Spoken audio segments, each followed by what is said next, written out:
Exactement, c'est donc la pensée du jour. Un peu décalée, mais selon vous, dites-moi, est-ce que ça vous arrive déjà? Bonjour et bienvenue. Ici, nous analysons et nous partageons des connaissances et des réalités de vie les plus marquantes pour en tirer des clés de compréhension, d'inspiration et d'action. L'extrait que vous allez suivre est présenté dans un cadre éducatif, informatif et réflexif. Tout cela dans un environnement souple. Installez-vous bien. Et n'oubliez pas, ce n'est pas ce qu'on entend qui change une vie, mais c'est ce qu'on en fait. Merci, à tout à l'heure. Ce genre de situation. Monsieur Rondon, vous voyez rire? Moi, ça m'est déjà plusieurs fois arrivé avec ma maman. Ah oui, attends, dis-nous quelque chose. Des fois, vous faites la vaisselle et tout. Ouais. Vous avez les assiettes et tout. Vous demandez à maman, je vais déposer ça où? Elle dit, viens te déposer sur ma tête. C'est-à-dire, tu connais le lieu, tu viens me demander encore. Exactement. Donc, ces genres de petites choses nous font rappeler de la... En tout cas, si je ramène ça sur le plan social, on voit des gens qui ont besoin de l'aide. Je vais parler du côté aide. Et on attend que la personne vienne demander d'abord. Ou bien, on demande à la personne, tu as besoin de l'argent. Alors qu'on sait que la personne, la manière dont la personne, en tout cas, son apparence, ou bien la manière dont apparence et puis sa vie, parce qu'on côtoie la personne chaque temps, on sait que non, cette personne a besoin de quelque chose. On attend. On veut que cette personne-là puisse venir nous demander d'abord et on lui demande, ça va? Est-ce que ça va? Des fois même, on est habitué, je ne sais pas si c'est au Togo ou bien en Afrique, on voit la personne sur le lit d'hôpital, on lui demande comment ça va. Oui, mais en même temps, c'est pour savoir s'il y a amélioration ou pas. Non, des fois, on voit l'état de la personne, on sait que c'est critique. Mais on n'a plus besoin de lui demander comment ça va. On le soutient, simplement. On le soutient, on ne demande pas. On demande. Ce qui est sur Wanda, la manière dont je te vois là, tu n'as pas besoin d'argent. Oui, il n'a pas besoin d'argent. Question pour un champion. Parce qu'il est bien mis, donc... La bonne va venir. Vous savez, on dit... La vie ne peut pas le voir. Beaucoup de viande ne gâtent pas la sauce. Donc, même si vous voyez mon apparence, et que ça ne véhicule pas que j'ai besoin de l'argent. Donnez-moi, je sais pas si vous allez voir. Vous allez voir si vous en avez besoin ou pas. Donc, vous enlevez la veste en même temps et puis on vous saura. Non. En même temps, j'ai bien aimé enfin, votre intervention. Je vous cours rapide. On va aller vers Madame Amande. En tout cas, c'est vrai qu'elle est très drôle, l'image. Et il y a des questions comme ça. On dit souvent, questions bêtes, réponses, voilà. Mais c'est vrai qu'effectivement, il y a des personnes, quand elles te voient, elles savent que tu es dans la situation, mais elles te posent encore la question et ça énerve, en fait. Ça énerve et ça pousse à des réactions pas possibles.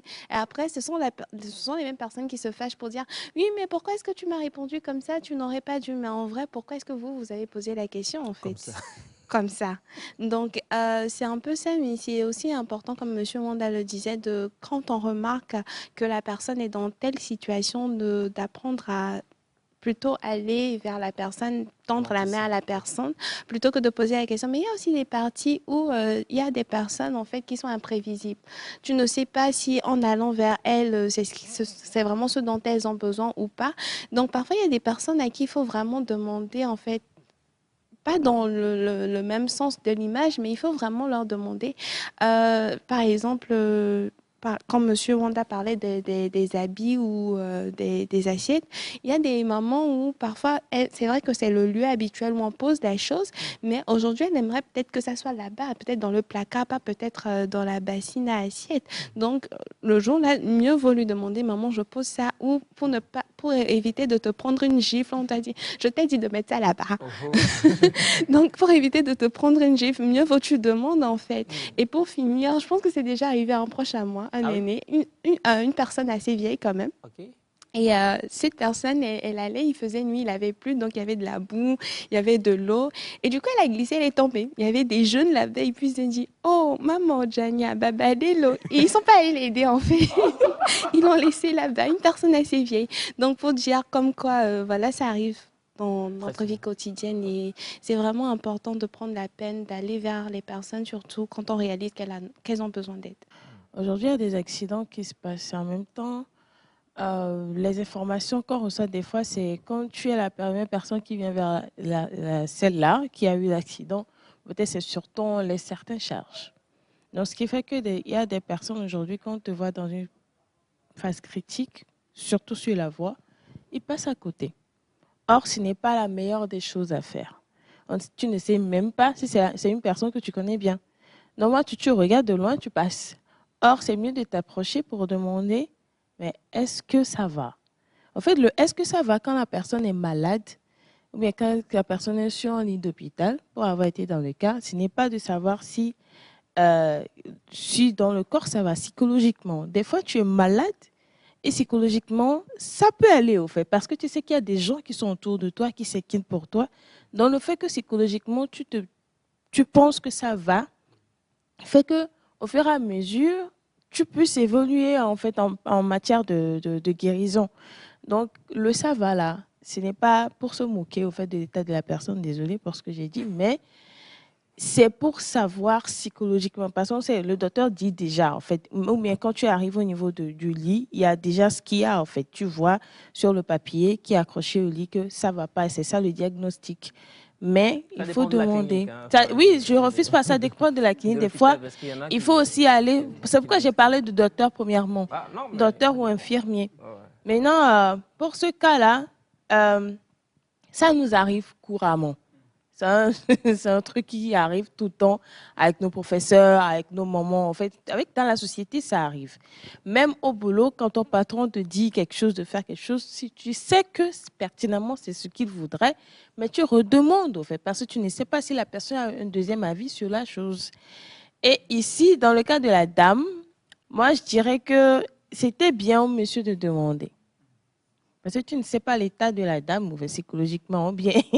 Peut-être elle sait qu'elle est tombée, elle-même elle se rit de son truc. Elle se moque, elle se moque de sa situation, mais en fait, elle le prend bien. Des fois, on le prend bien.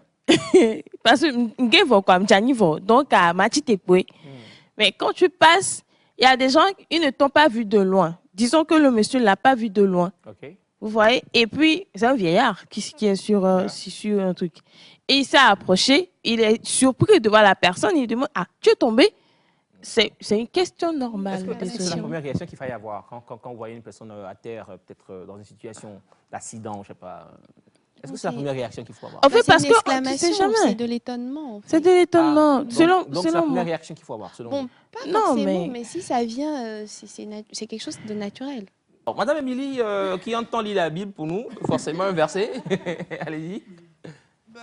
Moi, j'ai vu l'image sous l'angle où des fois nous avons des personnes comme ça dans notre entourage qui nous prêtent main énormément. Et on sait pertinemment que d'une manière ou d'une autre, on doit rendre l'appareil, on doit rendre quand même quelque chose de bon à ces personnes-là. Maintenant, le jour où ces personnes-là ont besoin de nous, ben, on n'est pas là.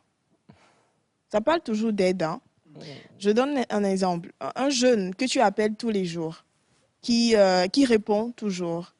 Et tu sais que dans la vie de ce jeune-là, il y a aussi quelque chose que toi aussi tu peux faire pour rendre l'appareil à ce jeune-là. On ne parle pas forcément d'une somme d'argent que tu vas donner pour rembourser toutes les aides qu'il a eu à faire, mais tu as un contact. Tu as un numéro, tu peux faire quelque chose en fait dans la vie de ce jeune-là pour que il soit aussi content d'être en bon terme avec toi. Mais des fois, on attend toujours, hein. Oui. On attend toujours que la situation se présente. On attend que la personne soit dans un cas dérisoire avant de se prêter à l'exercice de l'aide. Donc, en tout cas, comme moi j'ai vu l'image, c'est ce à quoi j'ai pensé. Maintenant, par rapport à la dame qui répond, c'est une réponse qui dit que je n'ai pas besoin d'aide. Hein. Parce que moi, j'ai compris, en fait. Je n'ai pas besoin d'aide. un peu, peut-être. Bon, une réponse qui dit que je n'ai pas besoin d'aide, mais aussi une réponse qui dit, bah, si tu veux m'aider, aide-moi. Tu n'as pas besoin de me poser, la question. Donc, essayons aussi de voir aussi nos manières de poser les situations des fois. Cette question pouvait être posée autrement. Madame, je peux vous aider, peut-être? Ou bien, est-ce que je peux faire quelque chose pour vous?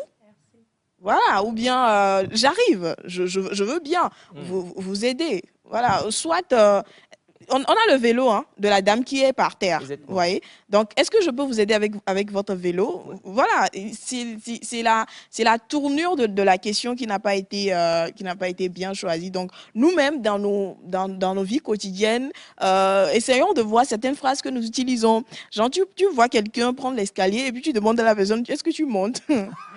Voilà, est-ce que tu montes?